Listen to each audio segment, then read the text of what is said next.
Dear all, a very good day. In today's lecture, we are going to look at the blood pressure and its measurement method in brief. Okay.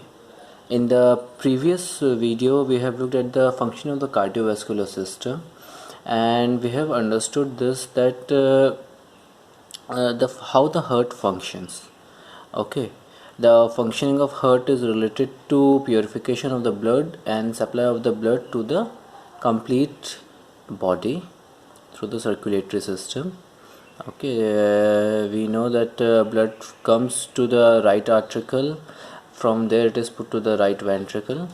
Right ventricle pushes the blood or pumps the blood to the lungs for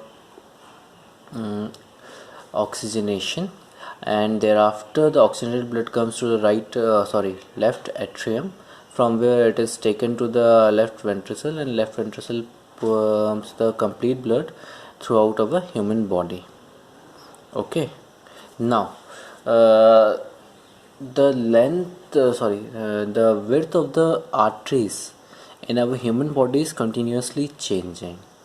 Okay, like aorta and superior vena cava, they are very big arteries, and as we move towards our different human body systems, like tip of our fingers, our ears, our lungs, the dimensions of these arteries continuously keep on decreasing.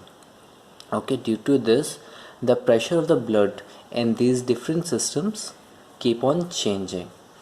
Okay, and in this way we need to measure the blood pressure.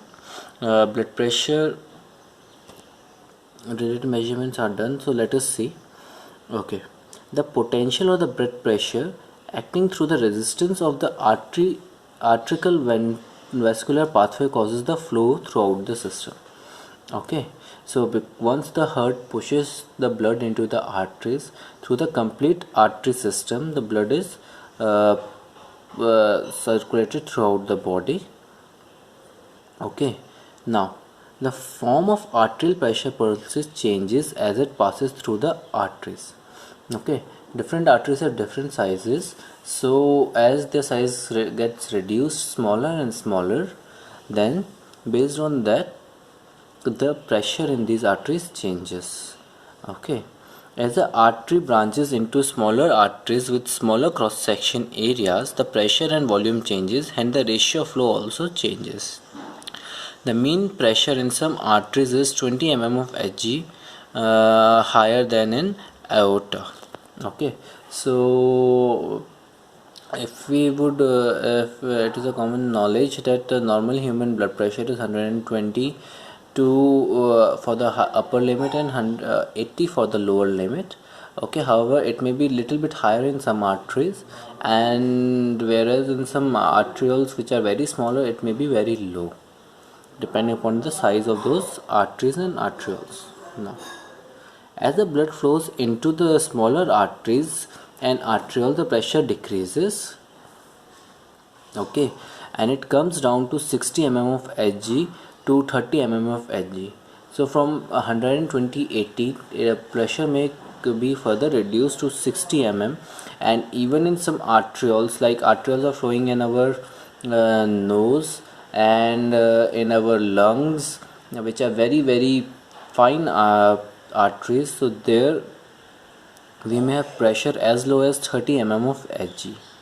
As the blood enters the venous system after flowing through the capillaries, the pressure is down to 15 mm of Hg, and in the vena cava it may be only up to 2 mm of Hg. Okay, so this suggests that in different parts of our body the blood pressure keeps on changing. However, to measure the blood pressure for our medical purposes, normally it is taken from the arms. Okay, and there is a specific method for its measurement. Okay, so if we will be focusing on the measurement of the blood pressure, there are basically two methods. One is a direct method and one is an indirect method.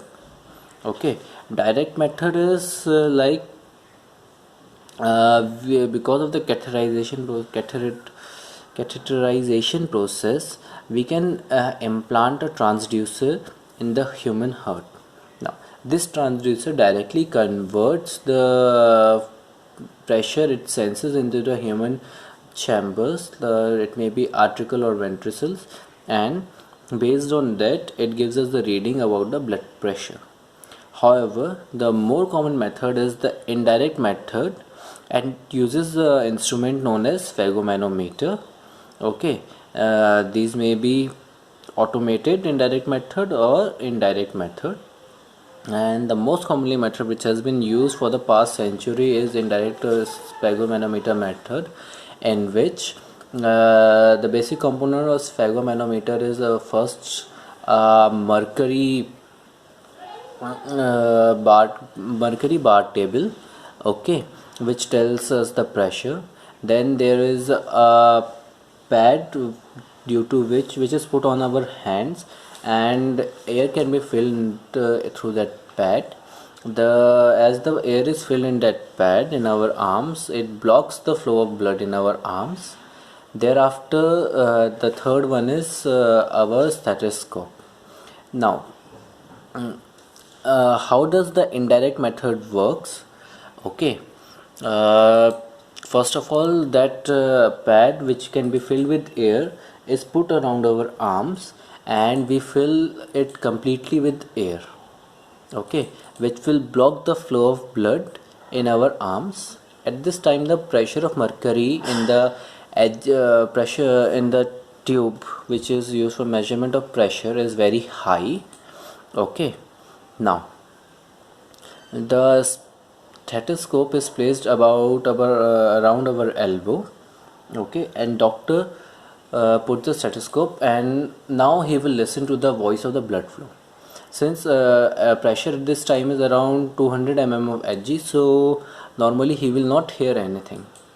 Then there is a small control in the bulb through which the air was filled in our armband, and doctor will release that pressure.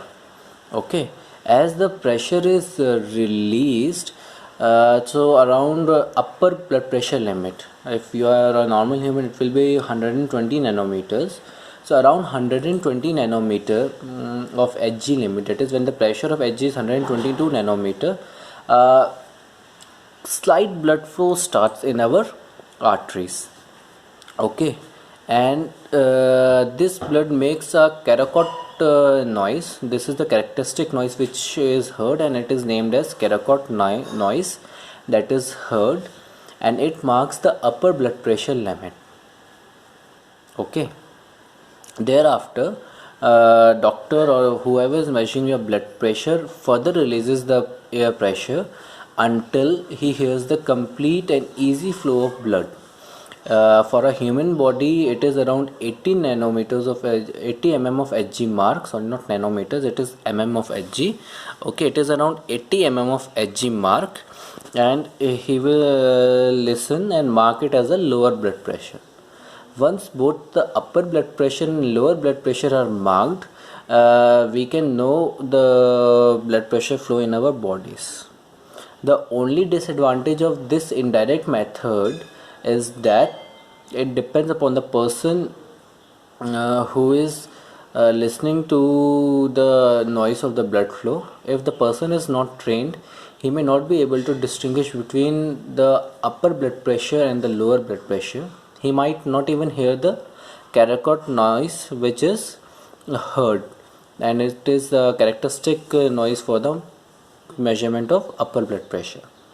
Okay, therefore in the present days many automated devices are being used for indirect methods as well. Okay, this is a simple shows and that armband has been put, and because of this bulb we have put air in this armband and increase the pressure, and this closes our flow of blood, and then slightly with this control valve here, we can release the air pressure in this valve, and the sphygmomanometer is placed here through which we can listen. Okay, so normally at 110-120 cutoff frequency we can hear the flow of blood, and different systolic and diastolic measurements are shown here. In this way blood pressure can be measured. This is all for the present lecture. Thank you.